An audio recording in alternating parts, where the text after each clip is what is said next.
아시다시피 제 몸이 좀 안 좋아요. 지금 저희 가족이 다 비상입니다. 전염병으로 인해서 다 몸이 안 좋고, 어제 또 오늘 설교 2편을 준비하느냐고 새벽까지 잠을 또 이루지 못했고, 하지만 여러분, 제가 힘이 없어도 여러분들이 힘이 있고 여러분들이 은혜가 있으면 이 말씀 가운데 은혜가 있을 줄 믿습니다. 네. 여러분들에게 오늘 이 얘기하면서 설교를 시작하고 싶어요. 한 해 동안 잘 살아내줘서 고맙다. 이 이야기를 좀 하고 싶습니다. 오늘이 2023년도 마지막 주일 예배입니다. 송구 영신 예배잖아요. 공교롭게 오늘 저녁에 송구 영신 예배를 드리기 때문에 저는 오늘 설교 2편을 하면서 이렇게 좀 해보려고요. 오늘 이 주일 예배 때 송구 예배, 그리고 저녁 예배 때 영신 예배라고 해서 한 해의 마지막을 이 예배 때 드리고, 저녁에는 송구 예배 안 드리고 영신 예배로 새로운 2024년을 맞이하는 예배로 드려보려고 합니다. 오늘 예배를 2번 드릴 수 있기 때문에. 그래서 오늘 굿바이 예배예요. 이 예배 때 제가 여러분들에게 드리고 싶은 말, 아니요, 사실은 제가 드리고 싶은 말이 아니라 하나님이 여러분들에게 하시고 싶은 말씀이 있어요. 뭐냐면 한 해 동안 잘 살아내줘서 고맙다 라는 거예요. 제가 이번 주 초에 월요일 날 하솜이랑 같이 있는데 이런 마음이 드는 거예요. 아, 진짜 잘 커줘서 너무 고맙다. 그냥 문득. 그래서 하솜이를 보니까 눈물이 나더라고요. 잘 커줘서 고마워서. 그래서 하솜이한테 이렇게 얘기했어요. 하솜아, 고마워. 아빠 왜? 라고 하더라고요. 지금까지 너무 잘 커줘서. 하솜이가 알겠어 이러더라고요. 약간 찝찝했어요. 보통 알겠어가 아니라 내가 잘 커줘서 고마워 이러면 뭐라고 대답해야 되냐면 잘 키워주셔서 감사합니다 라고 해야 되잖아요. 근데 저는 부모니까 가르쳐야 되니까 가르치려고 생각을 했어요. 이럴 때는 잘 키워줘서 고마워 라고 하는 거야 라고 가르치려고 했는데 그 말을 멈췄어요. 왜냐하면 정말 잘 커줘서 고마운 마음이 너무 커가지고 내가 굳이 이걸 안 가르쳐도 될 것 같은 거야. 그래서 그날 월요일날 그 마음이 들어서 화요일날도 계속 고백했어요. 하솜아 고마워. 근데 이제 알죠, 하솜이가. 잘 커줘서 고맙다고 이렇게 정도로 관계가 회복됐어요. 회복된 게 아니라 관계가 형성됐어요. 그래서 제가 이런 마음이 드는 거예요. 아, 진짜 사실은 제가 잘 커주는 게 아니잖아요, 하솜이가. 저희가 잘 키운 거잖아요. 혼자 클 수 없잖아요, 아이는. 부모님들이 잘 키워줬으니까 잘 큰 거잖아요. 근데 이 저희가 잘 키워준 게 중요하지가 않고 생각나지 않고 보여지지 않아요. 그냥 잘 커줘서 고마운 거예요. 그러면서 어떤 마음이 들었냐면 하나님이 우리를 향하신 마음이 이런 마음이 아닐까? 하나님이 2023년도를 마무리하면서 우리에게 이렇게 말씀하실 것 같아요. 사랑하는 아들아, 사랑하는 딸아, 한 해 동안 너무나 힘든 시간들이 있었겠지만 잘 버텨내줘서, 잘 이겨내줘서, 믿음 지켜줘서, 내 아들로 살아줘서, 그리스도인으로 빛과 소금의 역할을 감당해줘서 고맙다라고 말씀하실 것 같아요. 근데 아까 똑같아요. 사실 자세히 들여다보면 내가 한 게 아니잖아요.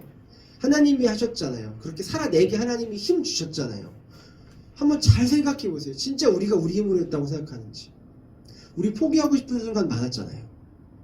우리가 포기할 만한 우리의 이유 찾자면 너무나 많잖아요. 우리가 실패할 만한 이유, 우리가 하나님을 떠날 만한 이유, 내가 포기할 만한 이유 찾아보면 너무나 많잖아요. 근데 우리가 그것들을 포기하지 않고 여기까지 믿음을 지키고 올 수 있었다라는 건 한 가지로밖에 설명이 안 돼요. 하나님이 하셨다라는 거예요. 그러면 우리도 아니요, 하나님 내가 잘 살아온 게 아니라 하나님이 잘 살 수 있도록 도와주셨으니 감사합니다 라고 해야 되는 게 맞는데 하나님은 그런 대답을 원치 않으시는 거죠. 그냥 아들아, 딸아, 한 해 동안 잘 살아내줘서 고맙다. 힘들었지. 얼마나 힘들겠어요, 이 시대에. 그냥 이 시대에 예수 믿는 거 말고도 20대, 30대 젊은 청년으로 그냥 살아가는 게 너무 힘들어요. 대한민국이 괜히 자살률 1위가 아니라고요. 제정신으로 살아가면 안 돼요. 제정신으로 살아가면 인생을 포기하고 싶은 게 당연해요. 소망이 없는 세상이에요. 그래서 어떻게 살아가야 돼요? 예수정신으로 살아가야 돼요. 하나님의 마음으로 살아가야 돼요. 그냥 사람들 사는 대로 제정신으로 살면 절대로 세상이 쉽지 않아요. 오히려 포기하고 싶어지죠. 최근 연말 돼서 많은 자살 소식이 들려오잖아요. 이상한 게 아니라니까요. 근데 여러분들이 그 제정신으로 살지 않고 믿음으로 예수정신으로 하나님 주시는 마음으로 잘 버텨내는 거예요. 그러니까 하나님 우리에게 말씀하시는 거죠. 고맙다. 쉽지 않았을 텐데 참 자존심도 많이 상했을 거고 참 힘겹게 아무도 알아주지 않아서 버텨야 되는 순간들도 많았을 거고 때로는 내가 원하는 것들이 다 되지 않아서 답답하고 조급했을 텐데도 내가 어떤 열심을 들여서 무언가를 했는데 거기에 대한 열매나 성과가 나오지 않아서 하나님을 의심하고 싶은 순간들도 많았을 텐데도 불구하고 결국은 우리가 오늘 2024년도 마지막 주일에 예배 자리에 앉아 있잖아요. 그러니까 하나님 고맙다고 말씀하시는 거죠. 저번 주에 저희 크리스마스 예배를 드리고 가서 사역자 부부랑 이렇게 저녁 식사를 가졌어요. 거기는 이제 어떤 교회에서 부목사를 하는 부부예요. 근데 얘기를 하는 도중에 그 아내가 저희 아내한테 이렇게 얘기하더라고요. 야, 역시 언니는 담사네요 라고 하더라고요. 저는 처음에 담사가 뭐지? 라고 했어요. 그러니까 담임 목사 사모 역시 언니는 담사네요 이러더라고요. 그러니까 왜 그러냐고 물어보니까 야, 우리 부목사님, 그러니까 우리 남편은 예배 끝나고 집에 오면 그때부터 교회 얘기 안 하는데 언니랑 오빠는 여기 와서도 교회 얘기, 교회 성도들 얘기, 교회 성도들 자랑, 교회 성도들 문제, 교회 성도들 기도 제목 그런 얘기밖에 안 한다고. 역시 담임 목회는 아무나 하는 게 아니네요. 담사랑 담목은 다르네요 라고 하더라고요. 근데 제가 이거 저희 가정이 그만큼 믿음이 있다를 자랑하기 위해 이야기한 게 아니에요. 이 얘기 왜 했냐면 여러분 그만큼 하나님께서 우리 교회에 또 여러분 한 분 한 분에게 관심이 있다는 이야기예요. 여러분들이 못 느끼시는 거지만 저희가 교회를 이끌어가는 리더로서 계속 여러분들을 생각하고 우리의 모든 삶이 이 교회와 여러분들로 결론이 나지는 이유가 뭐냐면 하나님이 그만큼 여러분들에게 관심이 있기 때문에 그렇다는 거예요. 여러분들이 못 느낄 수 있지만 저는 확실히 알아요. 그 마음이 저에게 부어지기 때문에 우리 교회를 얼마나 사랑하시고 여러분 한 분 한 분을 얼마나 사랑하시는지 저는 느낀다니까요. 근데 우리 이제 같이 기도를 시작하면서 그 마음 좀 알지 않아요? 그렇죠? 하나님이 한 영혼들을 얼마나 사랑하시는지. 그래서 우리가 같이 기도할 때 막 마음에 하나님 마음이 전해질 때가 있잖아요. 눈물이 나잖아요. 그리고 하나님이 이 교회를 얼마나 사랑하시는지 여러분들도 같이 느껴야 된단 말이에요. 그래서 하나님께서 이 교회를 참 아끼시고 성도 한 분 한 분을 사랑하신다라는 거, 이것을 우리가 좀 알았으면 좋겠고, 이게 제게 아니에요. 아까 말했던 이게 만약에 내 마음에서 올라나왔다면 내가 내 자랑하는 거지. 나 믿음이 좋고 내가 너희들을 이만큼 사랑해. 아니요, 제게 아니라 하나님의 마음이 저에게 공유된 거예요. 그러니까 어떻게 받아들이셔야 되냐면 하나님이 여러분들을 그만큼 사랑하시는 거예요. 그래서 하나님은 늘 여러분 자랑하고 싶으시고 여러분 칭찬하고 싶으시고 여러분의 문제로 같이 힘들어하시고 여러분들의 그 고민거리를 같이 기도하고 계시는 분이시라는 거예요. 오늘 누가 이 시간에 좀 그 마음을 같이 공유하시겠습니까? 그 하나님의 마음을 같이 공유해서 우리 예배하는 교회 성도들의 이 아픔을 같이 품고 기도하고 이 교회를 위해서 하나님의 마음이 이 교회 가운데 부어지기를, 하나님의 교회를 통해서 하나님의 나라가 확장되어 갈 수 있기를 누가 그 마음을 함께 공유하시겠습니까? 저는 이 자리에서 예배에 함께 참석하는 모든 성도들이 그 마음을 좀 공유하기를 소원합니다. 아멘. 아마 힘든 일을 보내신 분들이 많을 거예요. 방금 얘기했지만 영재도 그렇고 저도 그렇고 저희만 그렇겠습니까? 지금 이 시대를 살아가면서 힘들지 않고 살아가는 사람들이 없어요. 그리고 이 힘들다라는 건 주관적이기 때문에 내가 이 사람보다 덜 힘들었다고 해서 객관적으로 덜 힘들었다고 해서 주관적으로 덜 힘들다고 할 수 없어요. 나의 힘듦이 다른 누구의 힘듦보다 가장 힘듦인 거예요. 여러분 힘든 한 해를 보내셨잖아요. 제가 한 가지 이야기를 해드릴게요. 장미꽃이 하나님에게 따졌어요. 하나님, 왜 나한테 가시를 주셔서 날 힘들게 하시나요? 내가 이렇게 예쁜데 가시만 없었어도 너무나 아름다운 꽃이 될 수 있는데 왜 나에게 가시를 주셔서 이렇게 힘들게 하시나요? 라고 하나님께 따졌어요. 그러니까 하나님 뭐라고 말씀하셨냐면, 아니 나는 너에게 가시를 준 적이 없는데 오히려 가시였던 너에게 장미꽃을 준 거야 라고 말씀하셨다라는 이야기가 있습니다. 무슨 말이냐면 인생은 해석이에요. 여러분 어떻게 해석하느냐에 따라서 우리의 인생이 달라지는 거예요. 내가 장미꽃이었는데 가시만 없었으면 완벽했을 텐데 라고 생각하니까 불행해지는 거예요. 근데 아니요, 내가 가시였는데 나에게 장미꽃을 주셔서 내가 이렇게 예뻐질 수 있었던 거예요. 여러분, 어떤 시각으로 바라보냐에 따라서 여러분들의 인생은 완전히 달라집니다. 불평하고 원망하고 낙심하고 좌절할 것이냐, 아니면 기뻐하고 감사할 것이냐, 어떤 시각으로 보는지에 따라서 달라진다는 거예요. 여러분, 꼬여서 태어난 인생이면 어떻습니까? 다시 풀어내는 인생이 되면 되잖아요. 아멘. 꼬여서 태어날 수 있다고요. 근데 우리 원망한다고. 왜 나만 이렇게 꼬여있나? 풀려서 태어난 인생 많은데, 금수저 은수저 많은데 왜 나만 이렇게 꼬여서 태어나나? 어때요? 내가 풀어내는 인생 되면 되는 거지. 어떻게 해석하느냐에 따라서 감사와 기쁨이 우리 안에 일어난다고요. 제가 알기로는 영상이 녹화되니까 디테일한 부분을 얘기할 수는 없는데, 지금 여기에서 설교 듣고 있는 우리 교회 모든 성도들의 삶이 결코 그렇게 순탄하지만은 않았던 걸로 알고 있고요. 가정이 그렇게 다 화목하지만은 않았던 걸로 알고 있고요. 여러분들이 원하는 것들이 다 이루어지지 않았다는 것도 알고 있어요. 무슨 말이냐면 꼬여있는 인생이었다고요. 근데 우리 잘 풀어가고 있잖아요. 결국은 하나님이 하시는 거지만 하나님이 우리 삶 가운데 함께 하셔서 그것들을 함께 풀어내가고 계신다고요. 저는 이 말이 참 멋있었어요. 그래서 꼬인 인생이면 어떠냐, 풀어내는 인생이 되면 되지. 인생은 마음 먹기에 따라 달렸습니다. 그래서 여러분, 그냥 주어진 상황을 자꾸 부정적으로, 비판적으로 이렇게 낙심하고 좌절하고 이렇게 계속 땅굴 파고 들어가려고 하지 마시고, 내 안에 역사하시는 하나님을 보시고 그 하나님과 동행하신 여러분들에게 간절히 소망합니다. 빌립보서 보면, 빌립보서 별명이 뭐예요? 빌립보서 무슨 서신이라고 하죠? 제가 몇 번 말씀드렸죠. 기쁨의 서신이라고요. 기쁨의 서신.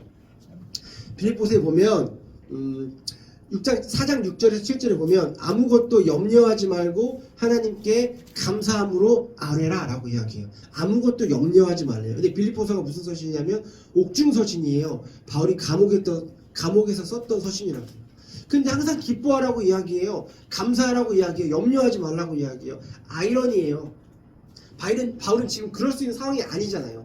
감옥에 갇혀있는 상황이잖아요. 기뻐할 수 없고 감사할 수 없고 염려할 수밖에 없는 상황이라고요. 근데 제가 아까 말씀드렸듯이 시선이 바뀐 거예요. 그 가운데서도 감사할 수 있고 기뻐할 수 있었던 거예요. 왜 그럴까요? 볼까요? 그러면서 11절에 뭐라고 이야기하냐면 자족하라라고 이야기해요. 4장 11절에 내가 모든 것을 할 수 있다. 이게 무슨 말이냐면 자족할 수 있다라는 거예요. 내가 모든 것을 할 수 있다는 건 자족할 수 있다는 건, 이게 무슨 말이냐면 자족은 상태에 대한 만족이 아닙니다. 그러니까 이거예요. 감옥에 내가 지금 갇혀 있는데 내가 지금 감옥에 있는 상태를 만족해가 아니에요. 그게 자족이 아닙니다. 여러분들이 지금 힘든데 나는 이 힘든 상황으로 만족해가 아니에요. 이게 무슨 말이냐면 하나님의 주권에 대한 만족이에요.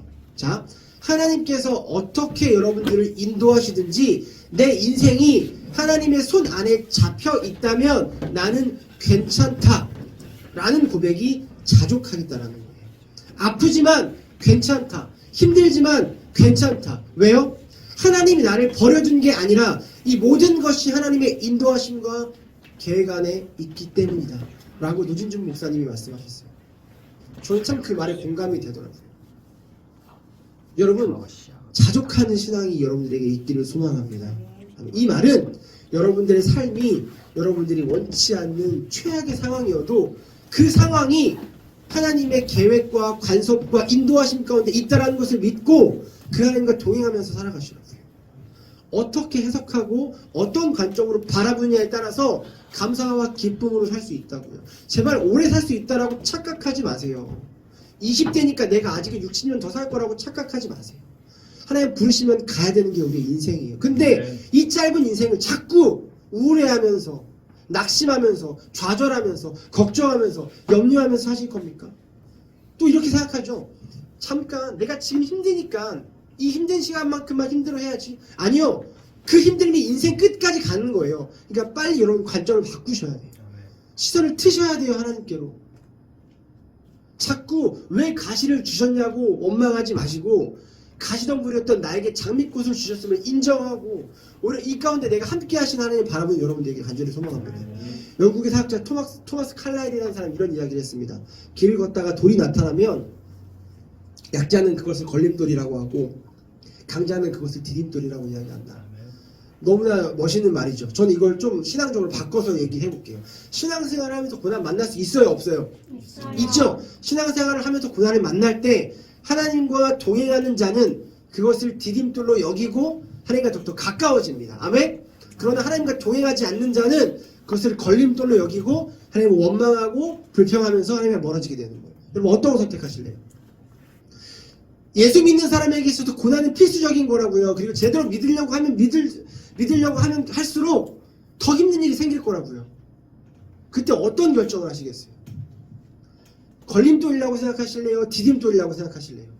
그 고난을 통해서 하나님과 가까워질 수 있다면, 인생을 배울 수 있다면, 헨리 라우엔이 했던 상처받은 치유자, 내가 그 상처가 잘 회복되어짐으로 인해서 똑같은 상처 있는 사람들을 만져줄 수 있다면 디딤돌이 되는 거예요. 그러나 내가 예수 제대로 믿는데, 내가 예수 제대로 믿겠다고 결단했는데 왜 내 삶이 자꾸 이렇게 재수없는 일만 생깁니까? 힘든 일만 생깁니까? 라고 원망하고 불평하면 하나님 멀어지는 거예요. 여러분들이 결정하셔야 돼요. 뭐 계속 그러고 있습니다. 뭐냐면 계속 예수 믿는 사람들의 숫자가 줄어들고 있어요. 작년에 송구영신 예배했던 얘기 혹시 여러분 기억하실지 모르겠지만 많은 사람들이 교회를 떠날 거라고 예상했었어요. 코로나가 끝남으로 인해서.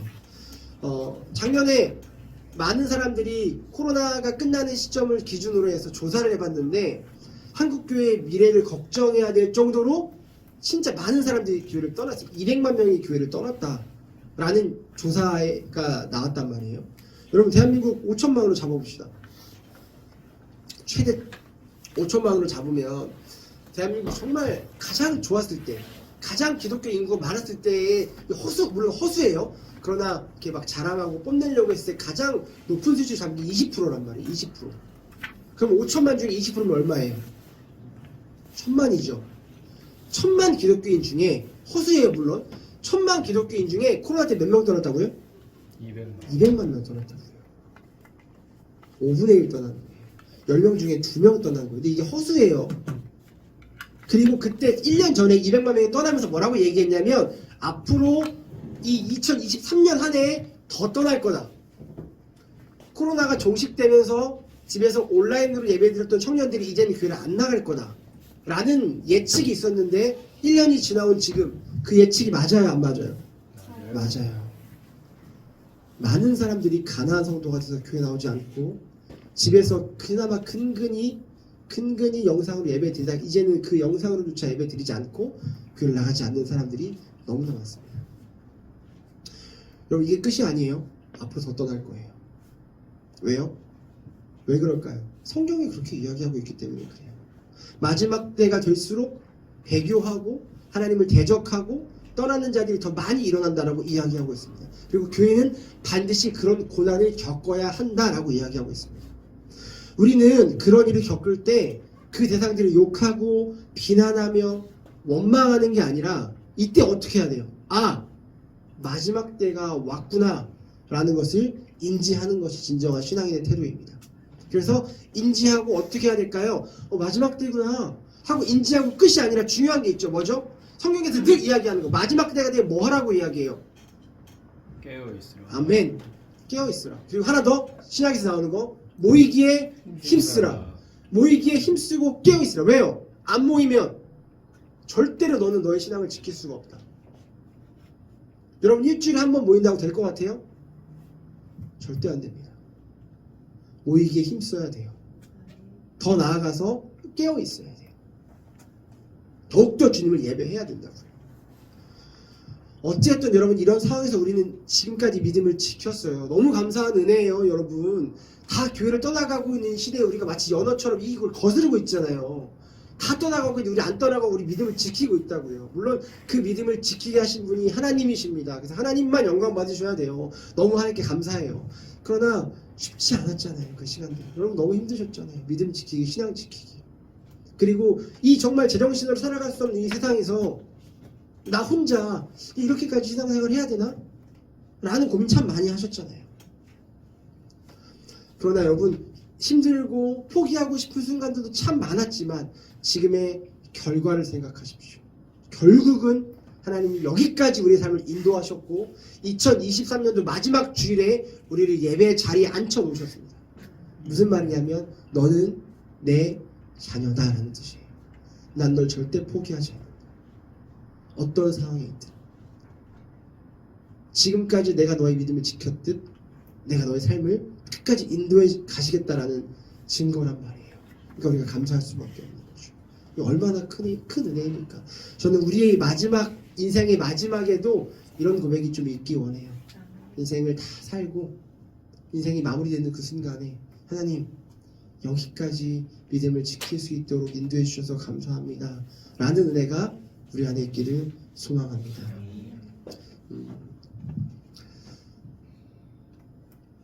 반주 좀 해주시겠어요? 제일 중요한 게 있어요. 제가 지금까지 여러분들을 위로했어요. 늘 항상 위로의 말씀을 안 하고 혼낸다는 말씀만 하다가 오늘 위로의 말씀을 좀 했는데 이 위로의 말씀을 한 이유가 있습니다. 여러분 그냥 가슴 몽글몽글해지고 여러분 그냥 뭐 수고했어요 라고 하려고 한 게 아니에요. 중요한 게 있는데 여러분들을 위로한 이유가 있습니다. 보세요. 우리가 중요한 걸 한 가지 기억해야 돼요. 여기까지 우리가 잘 믿음을 지키고 왔잖아요. 근데 아까 처음에 제가 예말을 들었던 하소미와 저와의 관계에서 여러분들이 캐치해내야 될 게 있어요. 내가 여기까지 온 게 아니라는 거예요. 내가 믿음을 지킨 게 아니라는 거예요. 하나님이 하셨다는 거예요. 그래서 하나님은 우리를 높여주시고 칭찬해 주세요. 수고했다 아들아, 잘 버텼다. 그러나 우리의 마지막 고백은 주님이 하셨습니다 가 돼야 돼요. 여기까지 주님이 인도하셨습니다. 여기까지 주님이 도우셨습니다. 오늘 사무엘상 7장에 보면 에벤에셀이라는 단어가 나오죠. 이게 에젤을 구약에 나오는 도움이에요. 도움. 배우자를 에젤이라고 하거든요.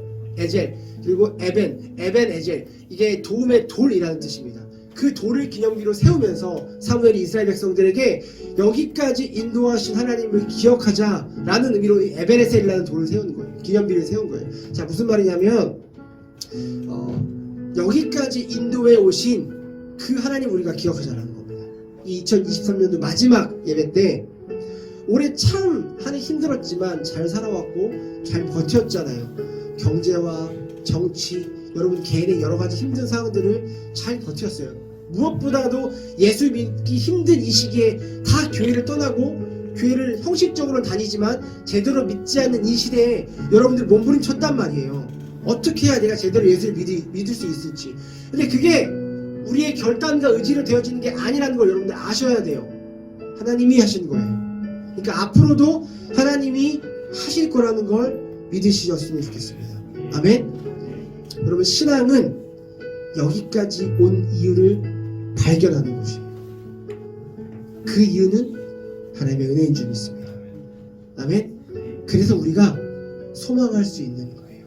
여기까지 인도하신 하나님께서 앞으로도 나의 남은 모든 삶을 인도할 것이다. 난 연약하지만 나는 늘 무너지지만 나는 늘 하나님께서 도망치려고 하지만 난 여전히 세상이 더 좋지만 그럼에도 여기까지 나를 인도하셨잖아요. 다 교회를 떠나고 다 하나님을 떠날 때 그렇다면 그 하나님께서 결국은 나의 인생이 끝나는 그 시점에 내가 하나님 여기까지 나를 인도하시고 나의 믿음을 지켜주심에 감사합니다 라고 고백할 수 있도록 여러분들을 인도하실 줄 믿습니다. 아멘. 이 에벤에셀이라는 단어가 도움의 돌이라고 말씀드렸죠. 우리 이렇게 한번 인사해볼까요? 앞 사람들 보고 에벤에셀 뜻은 과거부터 현재까지 우리를 이끄신 하나님을 찬양하는 거예요. 두 번째 임마누엘은 현재 우리와 함께 하시는 그 하나님을 찬양하는 것입니다. 마지막 여호와 이레 앞으로 우리를 도우실 것을 뜻하는 말입니다. 하나님은 과거에도 우리와 함께 하셨고 지금도 우리와 함께 계시며 앞으로도 우리의 삶을 완전하게 이끄실 줄 믿습니다. 아멘. 할렐루야. 하나님께 영광의 박수 올려드리겠습니다. 아멘. 우리 같이 한번 기도할까요? 기도할 때 2023년도를 돌아보면서 참 많이 힘든 한 해였고 다사다난했고 내 힘으로는 도저히 이겨내고 버틸 수 없는 순간들이 많았는데 그때마다 하나님께서 좋은 사람들을 보내주시고 좋은 기회를 주시고 피할 길을 마련하여 주시고 이길 수 있는 힘을 주시고 의지를 주셔서 하나님, 내가 오늘 이 자리에 하나님을 예배하는 자리에 있습니다. 그 한 해를 돌아보면서 하나님 앞에 우리가 좀 감사하고, 하나님 그 모든 것이 하나님의 은혜니 하나님만 높여드립니다 라고 우리 함께 같이 기도하겠습니다.